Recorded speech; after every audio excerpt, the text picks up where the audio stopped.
संजय कुमार निषाद के स्वर में यह गीत।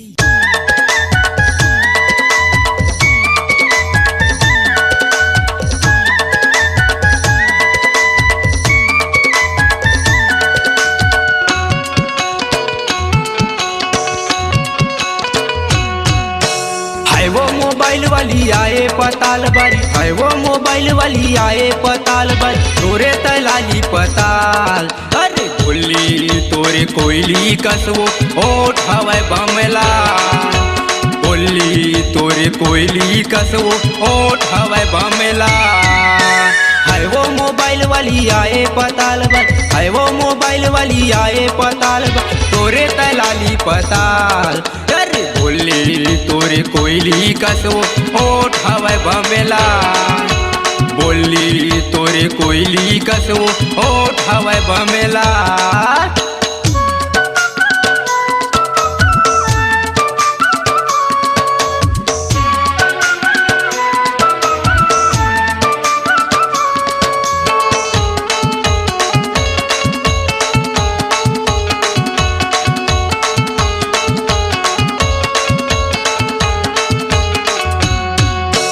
कपड़ा पहने ब्यूटीफुल, रूप हवसना, रूप हवसना।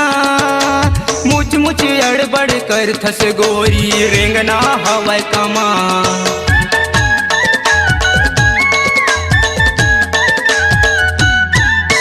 कपड़ा पहने ब्यूटीफुल, रूप हवसना, रूप हवसना। मुच मुच अड़बड़ कर थस गोरी, रेंगना हवा कमा। मुच मुच अड़बड़ कर थस गोरी, रेंगना हवा कमा। हाय वो झुमका वाली आए पताल बारी, हाय वो झुमका वाली आए पताल बारी, तोरे तलाली पताल। अरे बोली तोरे कोयली कसवो ओठ हवा बमेला, अरे बोली तोरे कोयली कसवो ओठ हवा बमेला।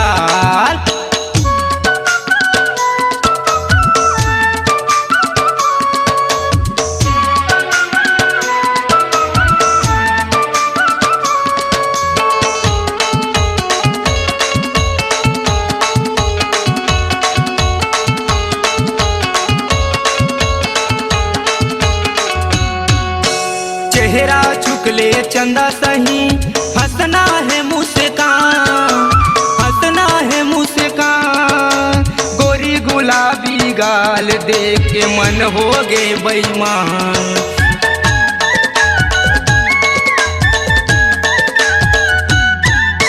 चेहरा चुकले चंदा सही, हंसना है मुस्कान, हंसना है मुस्कान।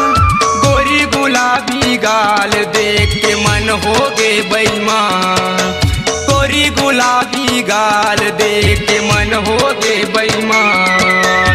हाय वो दिल वाली आए पताल बारी, हाय वो दिल वाली आए पताल बारी, तोरे तलाली पताल। यारे बोली तोरे कोयली कसवो ओठ हवा बमेला, बोली तोरे कोयली कसवो ओठ हवा बमेला। हाय वो मोबाइल वाली आए पताल बारी, हाय वो मोबाइल वाली आए पताल बारी, तोरे तलाली पताल। अरे बोली तोरे कोयली कसवो ओठ हवा बमेला, बोली तोरे कोयली कसवो ओठ हवा बमेला। अरे ओठ हवा बमेला, अरे ओठ हवा बमेला, अरे ओठ हवा बमेला, अरे ओठ हवा बमेला। छत्तीसगढ़ी लोक कला मंच माया के जंजाल, ग्राम मोहगांव की प्रस्तुति। गायक संजय कुमार निषाद। कार्यक्रम हेतु संपर्क करें मोबाइल नंबर 7970069867।